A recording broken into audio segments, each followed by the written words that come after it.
Want to speak real English from your first lesson? Sign up for your free lifetime account at EnglishClass101.com. This is called Ask Alicia. That's me. I'm Alicia. You have asked me things. I will now attempt to answer them. Hi everybody, welcome back to Ask Alicia, the weekly series where you ask me questions and I answer them. Maybe. First question this week comes from Van. Hi Van.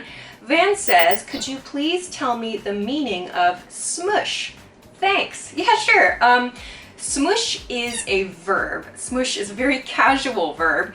Its meaning is to gently crush something. So maybe you know the verb smash, to smash something, like Hulk smash, for example. That means like to violently crush something. To smush something, however, means like to gently crush something. We use the verb smush a lot with things that are kind of soft, or it's easy to change their shape. So for example, food items like dough, or maybe herbs, you want to smush herbs. Like if you're making cocktails, you want to smush them. We also use this for body parts sometimes, like if we injure ourselves a little bit. Let's look at some examples. I smushed a bug. She smushed her finger in the door. He smushed his lips together as he thought. So I hope that helps you understand smush. Yeah, very casual verb. Thanks for the question. Next question comes from Isaac Alexander. Hi again, Isaac. Isaac says, what's the difference between in time and on time? Okay, right. Good question. In time is used for things that happen in specified time periods. So there's like a cutoff. There's some kind of deadline. You have to do the action in a certain time.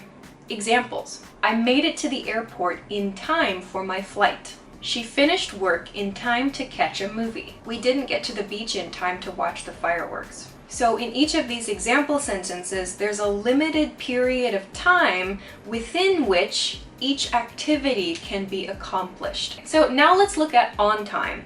On time means an activity happens at a scheduled or determined time. That means before the conversation, there's like a schedule that has been set, and the activity happens exactly at that time. Examples. He arrived at the office on time. I finished work on time today. The movie didn't start on time. So let's combine these in an example situation. Our 10 a.m. meeting started on time. Unfortunately, the coffee and donuts we ordered for the meeting didn't arrive in time due to traffic. So here we see the meeting, which was scheduled, began on time, exactly on time. However, the coffee and donuts that we ordered did not arrive in time for the meeting, meaning the meeting is like the cutoff point or the deadline point, and the coffee and donuts do not arrive before that cutoff point. So there was traffic. Unfortunately, it didn't work out. I hope that helps you. Thanks very much for the question. Okay, let's go to the next question. Next question comes from Harley. Hi again, Harley. Harley says, hi Alicia, please help me with this. When or how can I use the word over, as in over and over again? Over there, over the vacation.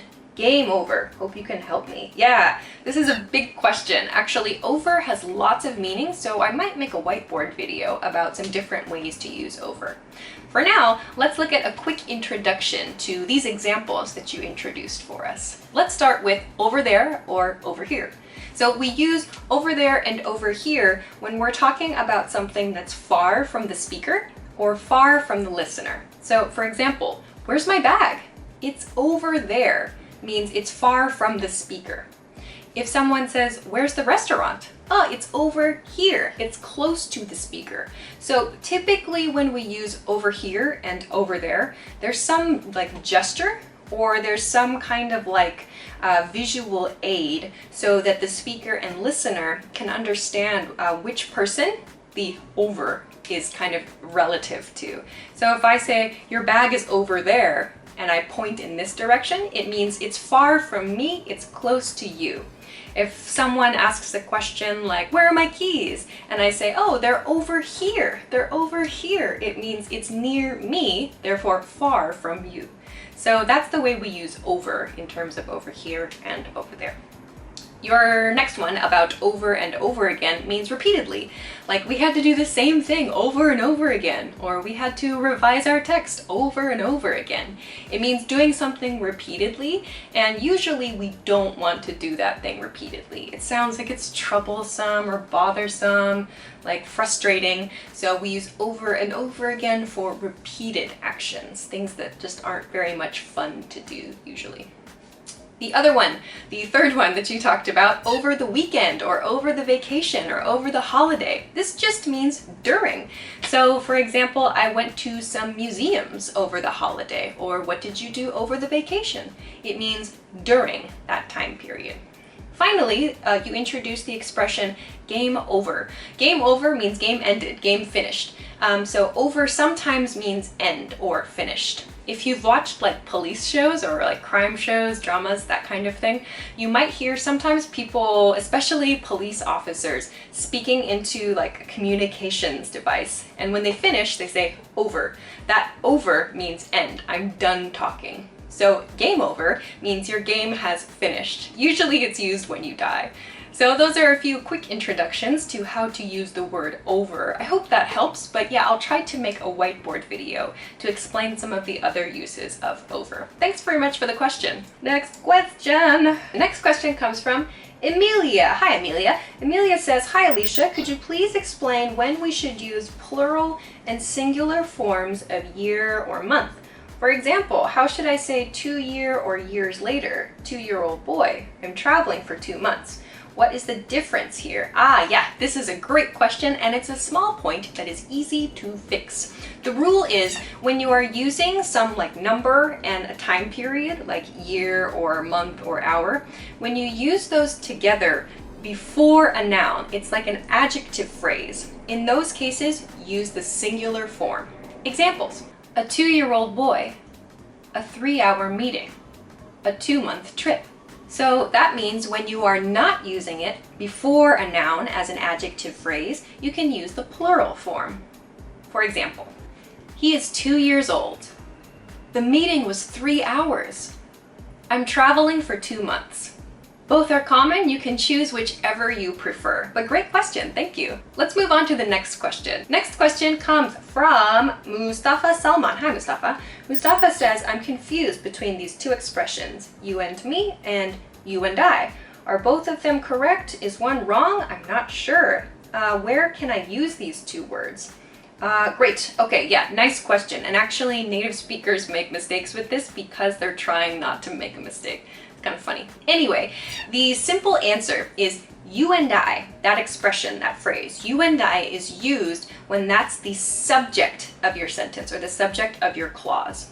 You and me is used when it's the object of the clause. Let's look at some examples. You and I passed the test. You and I should try to study every day. So you and me is correct when this phrase is the object of the sentence. Examples: they should have talked to you and me about this. She told you and me the same thing, right? So a great way to test if you're correct with sentences like these is to remove you and from the sentence. If the remaining sentence is grammatically correct, you made the right choice. In our previous examples, if we remove you and from each of these to test, let's take a look at the results. It becomes, I passed the test. I should try to study every day. They should have talked to me about this. She told me the same thing, right? These are examples of how we can test to see if we're correct. So this rule isn't a perfect rule, but it is a pretty good hint you can use, a pretty good trick you can use to try to decide if you've made the right choice or not. So I hope that helps you. So those are all the questions that I have for this week. Thank you, as always, for sending your awesome questions.